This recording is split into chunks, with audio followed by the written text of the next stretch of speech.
When things seem like the worst that they've been, when everything seems horrendous, that's often the time when the big money starts buying. Yet it feels wrong, and this is why you don't make decisions based on feeling. Retail investors during that time often exhibit the wrong behaviour, which is the news has been negative, they're very fearful, and they begin selling off, which is a complete wrong way to play it. They should have sold off earlier, but didn't. I'm at what we call threshold psychologically. I don't care, just get me out. If you're someone that's involved with the stock market, learning the core 3 phases of any cycle is paramount to your trading success. Mitch and I are going to unpack these as we look at the 3 phases of markets. These situations present themselves, and the tape is very easily readable if you know what you're looking for. Very hard at the time, though, I think, when the news is either so good or so bad on the opposite end. When you talk about news has the ability to have emotive impacts on us all. Oh, yeah. Good news, bad news. Again, looking at things like on-balance volume is one of my favorite tools in this set of circumstance, because key thing is be in it, don't be on the sideline watching, because if you're in it, you can manage it. If you're on the sideline watching, it's a field of broken dreams.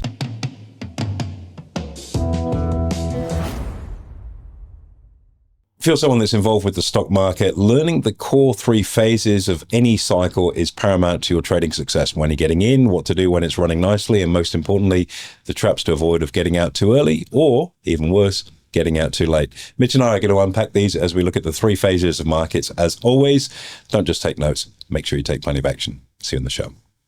Hey guys, welcome to this week's Money and Investing Show with me, your host, Andrew Baxter, and as always, my offsider and co-host, Mitchell Olarenshaw. Thanks for having me, Mr. B. Now, good session in store here today. We're going to be talking about the 3 stock market phases, how to trade them, what investors are doing within them, and how to spot them early. And I think really important time for us, this critical point we're at in markets where things have run so hot, staying ahead of the curve is probably the most important it's ever been. Look, it is. That's everyone's goal as an investor, is to try and make sure they're positioned to reduce risk as much as they can and give themselves the best shot at making a cracker or two. And understanding these 3 phases, I think, is essential. And it sounds like the most obvious thing, but sometimes the most obvious things really aren't, because people get drunk on success. The good times always roll, and sometimes you can not pay attention to the granular stuff, which can give you a really good early warning. Yeah, that trading psychology is huge, because these situations present themselves, and the tape is very easily readable if you know what you're looking for. Very hard at the time, though, I think, when the news is either so good or so bad on the opposite end, where it's very hard to identify what the situation actually is. Well, that in itself gives us a really good starting point, I think, Mitch, because when you talk about news has the ability to have emotive impacts on us all. Oh, yeah. Good news, bad news. And all of a sudden, that emotional connection to like the news, whether it's dreariness and bad news, or whether it's just wild optimism that's going on in the backdrop. And then you bring, if you're not careful, that emotive overlay to your decision making. It can shade whether you see opportunity or threat. And I think that's the whole purpose of building out a trading plan and the strategy around that, is to try and decouple yourself from the emotional interpretation of news, and instead just try and look at it at the granular fact level, which is a very, very high level skill. Yep, and see where the big money is going to. That's always a good help. Let's kick off. Let's go with phase number 1. So let's talk about what happens during an accumulation phase. Yeah, look, this is one that most people kind of start to get wrong, and they may be bailing out when they should be bailing in. Give you a couple of examples of this sort of news. And I've seen this firsthand with 2 very, very good calls that were made on the market. One was during Liberation Day earlier in the year, and the announcements of the tariffs, and almost identical was the recovery, the V-shaped bounce on the back of the pandemic, which was February, March 2020, roughly, yeah. And those 2 things are opportunities that we picked up using a signal screener. Now, there's no plug in this. The signal screener is a way of chopping through all of the noise and the emotion and just saying objectively, this is a buying day. Yeah. And it's very, very hard to do that in the face of a wave of negativity and headlines, et cetera, et cetera. But these are the sort of tools that the big guys use to help them keep the crosshairs on the prize, versus retail investors, which tend to be bounced around by the news flow on there. So look, that's a really good example. So the facts of the matter were there are set things that we look for in there, and it's psychologically very, very difficult when news is bad or it looks like the building's on fire to want to run in it and start buying when it looks like you should be selling. In fact, that's exactly how you play this game. Yeah, and to add to all of that, I think being in front of markets all day, every day, living every second of some of those times where we've had really massive sell-offs, the accumulation is as clear as day. When you've had a massive drop in price, everyone's really negative. The news is negative. Sentiment is as low as it's ever been. Often what you'll find, I guess how to spot that is often big institutions will come in and start buying and start accumulating at those cheaper prices. When things seem like they're the worst they are, the worst that they've been, when everything seems horrendous, that's often the time when the big money starts buying. Yet it feels wrong, and this is why you don't make decisions based on feelings. You make them on facts. And following the big money, I think, is crucial. And if I sort of go back to my day trading days for a moment, one of the things we used to use is ladders. So you can look at the market depth in particular and see where the big institutional orders are. It's also easy to mask those or shade the market with them too and manipulate them. But did I say manipulate? Well, I just did, didn't I? But throwing those ladders in there, you can see where those accumulation points are in the market. And I know people say, yeah, but if there's a buyer, there has to be a seller, and there's a panic seller that's just wanting to be out because things feel bad, and there's someone that's playing a very different game that's just hitting the bid. Yeah, I'll have that. Yeah, I'll have that. Oh, you have that. So understanding volume and price action becomes extremely important, and it's a basic tool. It's a foundation for technical analysis. And if you look at that very clearly and use your volume analysis tools, things like on-balance volume, for example, it can give you a very, very good insight into where those big licks of those big lines of stock are being picked up. And they're usually a pretty decent precursor to a recovery because these guys play to win. Yep. Another tool I'll give our listeners to utilize during these times is traditionally when we see big sell-offs in markets, we see a huge spike in volatility. Volatility and price are going to be inversely correlated. As soon as you see volatility shoot up and then start to show early signs of a sell-off, that's often a good sign that we've reached whatever that short-term bottom is. So after that massive big spike and then that drop in volatility where things start to settle down, that's often where you start to see the big money to accumulate. The flip side of that, unfortunately, is that retail investors during that time often exhibit the wrong behavior, which is the news has been negative, they're very fearful, and they begin selling off, which is a complete wrong way to play it. Well, they haven't. They should have sold off earlier, but didn't. And then they've watched it trade down, and then you get that really, I'm at what we call threshold psychologically. I don't care, just get me out. I don't care, I know I'm going to take it. I just can't look at this thing anymore. And that, again, is a very strong example of an emotional response or cue to circumstance in markets, which again layers up to why you can't have emotions in there. And look, you raise a very interesting point with volatility, because volatility and the way we can use it is probably one of the best forward-looking tools you can have in markets, because it's pricing in where markets see things over the next few sessions as opposed to what's gone on already. Most technical indicators are retrospective, moving average, crossover, MACD, Bollinger Bands, all that stuff is all based on things that have happened. And you're not buying your shares for what's happened, you're buying them in anticipation of what's coming over the hill. So using volatility in the right way is an incredibly powerful tool, and it flies in the face of most technical indicators. So let's talk strategy during accumulation. I mean, this is a tough one because there's a million ways to trade it.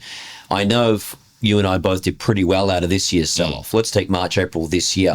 Trading blows. What was your strategy during that accumulation phase? Yeah, look, I mean, it's happened slap bang in a birthday account time for me. As you know, we've got a lot of birthdays in my household, and it hit me bang on time. So it was a great opportunity to pour some cash in. And I think, that notion of reloading at those lower levels makes a lot of sense. And I had a bit of cash to the side to go into markets as well. So it provided me with a great opportunity. And a lot of that was in a strategy that we run in-house called Hold the Strike. So anyone that follows what we do, yes, I also practice what we preach using those supervised strategies that you guys run. Yeah. So that was one for me. I know you had some options work that you did in that particular time. I had some VIX position, which I closed out of. That was nice to close out of. So I was actually trading volatility in itself as well through that period of time. How about yourself? I undertook a leveraged exchange-traded fund position on Gear, which is an Aussie market tracker. It's leveraged. The Aussie market got slammed along with the US. So that was nice to pick that up pretty cheap and then ride that back up. And then did pretty much the same thing with the NASDAQ version, which is TQQQ. I heard a rumor, I think I might have seen it on the staff deal sheets, that you had some long-dated options as well that you bought for next to nothing as well. Is that I right? had a real big crack. I got the wallet out and I bought some far out. You got the wallet out. This is breaking news. This is you saw it here first, guys. Mitch had the wallet out. That's right. I mean, you see those opportunities come up. They're too good to pass up on. So I bought some far out of the money call options on an asset called UPRO, which is a 3 times leveraged S&P tracker. And they didn't cost me very much because they're a long way out of the money. For those trading options, they'll know what that means. Fairly long to run. And then, you really only saw the gains towards the later end of that trade, but that paid very, very nicely. So I guess... Hence why you were beach clubbing your way around Greece and Italy this year. Yeah, it's all gone now. Those are expensive, those beach clubs. But I think the message is clear. When you see those opportunities present, the last thing you want to be doing is closing out. If anything, keep adding. Right. So to that end, we just talked about a couple of blows, that we're just sharing here. Beach clubs in Greece, massive blows. Your lunch? How much was your most expensive lunch there? Oh, maybe 800-900 euros, something like that for 2 people. Yeah, that's starting to get up there. That's my norm, but there's 8 of us, so it's that's different. right. So if we talk about a couple of clients for a moment, I know they're regular listeners to what we do, and I'm not sure where in the world they are. Ties into travel. Nice segue too. Would be Stuart and Jill Garrett, and these guys have been traders of the year 2 years in a row. Probably will end up shooting the lights out again this year too. Stuart regularly updates me, and they're having a cracking year. So firstly, g'day guys, always good to chat with you. But secondly, if I think about what their strategy is, it's exactly that which we're talking about today, which is they and we'll get on to the cashing out side, I'm sure, as we get into distribution. But as markets rise higher, taking some cash off the table so that on this pullback, which happens as sure as day follows night, you're actually largely sitting in cash. And on these pullbacks in the market, you've got orders that are just in there. They've been in there for quite some time. I know Jill puts the orders in for these guys and just has the patience to let them sit. So as the market falls lower and lower, you might get, say, 10 grand's worth at this price, 20 grand's worth at the next lowest price, 30 grand's worth at the next lowest price, 50 at the next lowest price. So you're time slicing on the way down, and getting a better fill level. So your actual big position is at the lowest level you can get set at. Yeah. Similar sort of thing, different way of approaching it, and it certainly served these guys well because they are making an absolute killing. Yep. So I guess accumulation, we can summarize. Market's been slammed, prices are cheaper, big money is buying. Unfortunately, retail money, maybe not so much. That's right. And it's why getting educated is so important, because whatever you think you know about the market, it's probably not quite as factually aligned as you may think. Yep. Let's move on to the next cycle. So that's stage number 1. Stage number 2 would be expansion. Now, expansion is a term we can use for either the up or the down. So it can come after accumulation or after distribution. But if we just sort of follow this cycle along, the market sold off, we've accumulated, the market is now trending higher. That was what we would probably deem as expansion. So again, great time to be around markets. And if you're a buy and hold investor, you can just sit back and let your stock grow for you. If you're someone that's in the options writing space, which we are, it's also a time that typically works well. Volatility is a bit lower, so the income might be a little bit lower from an options perspective. But I guess it's a nice stress-free period that you can sit back and enjoy after what's been a more harrowing period during that accumulation phase. So, and these expansionary phases can go on for a really long time. There are always people who say, the market's going to turn. And they're absolutely right, it will. They never actually specify when it will be. And there's always going to be a pullback. But you just got to let these things run their course. And invariably, given the optimism we see within markets, they typically move higher rather than lower over time. So you just got to sit back, let it do its thing. Yeah. I think that the big kicker for expansion, during that accumulation phase, as I mentioned, big money starts buying. During expansion, that's often when we start to see retail traders catch up and start buying. that then creates further momentum, price pressure. It becomes a self-fulfilling prophecy. Yeah. If markets become more optimistic, the insto guys got in at the lower levels and things turn around, the news flow becomes a little more, oh, okay, we're in recovery phase. Oh, great, I'm glad the bad news is over. Let's buy some shares. And as you say, that then will drive the market higher because sellers are less willing to want to come to the table. You've got to pay a higher price to buy your shares off them, and you get that market run up. Again, looking at things like on-balance volume is one of my favorite tools in this set of circumstance because you can start to see that consistent buying pressure. And when you get a nice trend in on-balance volume, you're invariably going to see a nice long trend too in up prices. So question for you, would you say we're in expansion now? Yep. Markets hit 3-4 record highs in a row at the time of this recording? Yeah, I think we are. A lot of people are saying, it's overvalued. There's a correction afoot, but it's overvalued based on what? We've just seen another massive corporate deal come through, which has propelled markets to another new level. And this thing is running. And I think when something's running, the most likely thing it's going to do is continue to do so until there is a substantial change that comes along, and it will need to be either a massive earnings downgrade across markets or a really, really substantially negative piece of news. Yep. Not just a small bit of macroeconomic data, but something that's really, really quite substantial. Yep. So second question on that, strategies to use during expansion. Now, as I say, this could be on the up after an accumulation. It could also, though, be on the down, so market trending lower. What's your advice? What strategies would you be using during expansion? Look, during expansion, I think using some level of gearing also makes a lot of sense because you're not trying to pick a bottom; it's in a committed trend already. And if something's in a trend, it's likely to continue on. So picking up something that's a geared way of getting exposure that can give you a little bit more zing out of it. And again, if you're using options, it's going to give you a little bit more return too because of the additional volatility of that.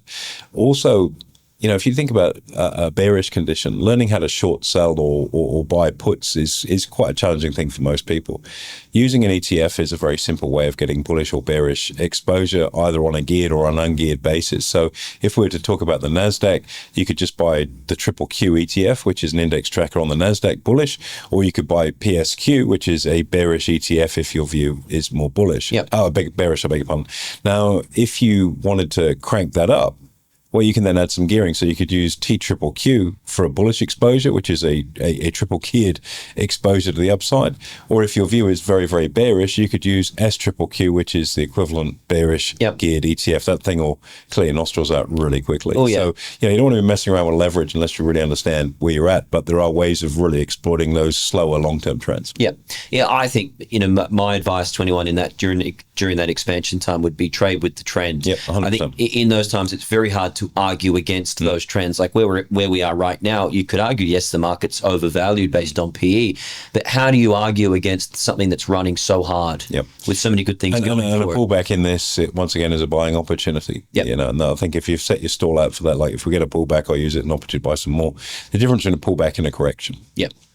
Okay, last but not least, distribution. So this is often the profit-taking time. If you could explain that to us, AB. Okay, so distribution, typically one of the things you associate around this is FOMO, fear of missing out, where a trend is just run and run and run. So for those people that have got a very stretched action threshold, I need to see everything. It's a very polite way to put it. Procrastinators. Slow to the party. Slow to the party.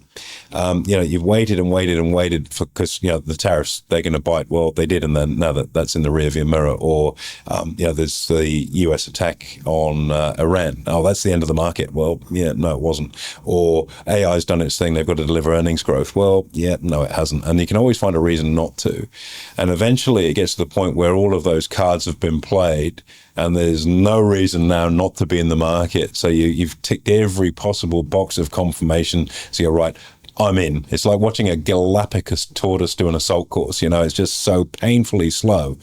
And when those people get in, it's usually at the absolute ding-dong high and just before a pullback in the market, which then reinforces for them why they should never invest in the market because it's always high risk. So You do see that FOMO, people putting money in late in the day, chasing the investment, which of course affords an opportunity for those people that have been more decisive, more skilled, more savvy with their market timing to offload their position. Yep. I think focusing around sentiment as well is a good key indicator. When the news seems really, really good, like, gee whiz, this is just golden times, Goldilocks period, how good's this? Everyone's really happy and everyone's telling you at the barbecue to be in the stock market, and your cab driver, as they say, the old comment, that's often the time where we see market make short-term highs. Yeah, exactly right. And you know, when it's the thing that everyone is talking about, that's usually the precursor to it. And like probably the most vivid, the two most vivid ones I can think of in my career would have been the GFC back in sort of 07, 08 and the dot-com boom and bust in 2000, 2001, where literally everything was just moving up for no real rational reason. And then all of a sudden it wasn't. Yeah. And so that euphoria, everyone drank the Kool-Aid until they didn't, basically. So the watching out for that kind of euphoria where markets are majorly stretched is key. And it doesn't mean to say you've got to cash out. If a market's going through a euphoric phase of expansion, let your winners run, but do so in a smart way. Buy some risk management. One of the things that we advocate, for example, is buying protection on your portfolio. So if you've got a portfolio that's up 30, 40, 50% this year, go and take a couple of percent to buy some insurance so that if the market does turn down, you don't give all that profit away. You get to cash out at a decent level, and it's cost you half of nothing to do it. Yep. I think if you're actively trading markets, if we put index investing forever to the side, if you're on the tools and you're looking to try and time markets to a degree, you've got to have those profit-taking levels set, those strategic opportunities where if X happens, I'm out. And that could be in the form of a sold call or just a traditional profit taker where if the stock hits X, you're out. Yep, I agree. The key thing is to have a plan, not to be winging it on a day-to-day basis. Yeah. So it's like, what are the scenarios that you're looking at that would be the sorts of things that would be a catalyst for you to want to get out? Interesting. So we're in expansion now, but now we have a good understanding of accumulation versus distribution. So my question to you on the spot here, AB, what kind of conditions would we need to see now, given we've seen such a strong run in markets the last 6 months, for it to be classified as distribution? What are you looking for? Well, Sorry to put you on the spot. Yeah, it's kind of topical for me, unknown to you, actually. One of the things I'm sort of working on as a bit of a sideline project at the moment is a wholesale hedge fund, which one of the tools for it is going to be a protection mechanism whereby what are the triggers for adding some protection into what you're doing. And the way I describe this is, like if you're looking at Google Maps and it says there's a speed camera ahead. Yep. You got a choice. You've been told there's a speed camera ahead and you can just plow through if that's what you want to do, or you can ease off a little bit and make sure you're adhering to the speed level. And don't think for a moment I'm advocating speeding. I know there'll be Karen out there that goes, oh, you advocating speeding. I'm not advocating speeding. Okay, I get that. Not even in your car either. Definitely not. So knowing that there's a speed camera ahead is really important. So I've been working through some of my trading journals, which, if I stack them up, will be as high as this room now. What are the common criteria that I see before a blow off in the market? And I'm not going to go into what that criteria is because I'm working on a proprietary thing, protection star, if you want to call it that. We're going to find out what this is in the next podcast. Maybe tune in next week. I might reveal it to you. But there's probably about 7 or 8 components to this. Some I lend more weight to than others, but when they're all aligned, you've got to look at it. And so throughout this sort of run we've had, and even the more recent correction that we saw, and this is it, this turnaround, it hasn't triggered, which is really, really interesting. So I'm onto something. I'm pretty happy with what I've got with this, and it's going to provide a very, very useful protecting tool for that particular portfolio. So some of the things to look for would obviously be volatility in the first instance, because we get a rising market, volatility stays where it's at. Sentiment, how do you measure sentiment? I've got a particular tool I use in there that looks to the options market and what's going on in there. A couple of technical indicators and what they're looking to flag, and none of them collectively, or rather individually, some of them might be making a bit of noise, but collectively they're not. And that's the idea of having blended analysis that looks at a lot of things. Yeah, you're intrigued. I tell. I am now. Yeah, I'm going to have to figure this out. Hopefully our audience is too. So there are things that you can look for, but from what I've done, back testing and the work that the development team are doing on this, no, we're not at that point right now. Okay. Interesting. All right. Well, we'll hear the trade secrets once it's happened, I The guess. secret sauce, the Coca-Cola formula locked in the safe, isn't it? It is a really interesting one, and it's not bad. A lot of years worth of experience distilled down into that, and Very nice. I'm pretty happy with the way it's going. So I'm looking forward to when that fund is up and running, talking more about it. Great. Well, I think that pretty much covers us today, AB, in terms of stock market phases. Anything left to share on your end? Look, key thing is be in it. Don't be on the sideline watching, because if you're in it, you can manage it. If you're on the sideline watching, it's a field of broken dreams. Coulda, woulda, shoulda. Very nice. Thank you, AB. Cheers. Anytime. There you have it, guys. Make sure you like, comment, subscribe. Most importantly, hit the notification button, and I'll look forward to hosting you next week.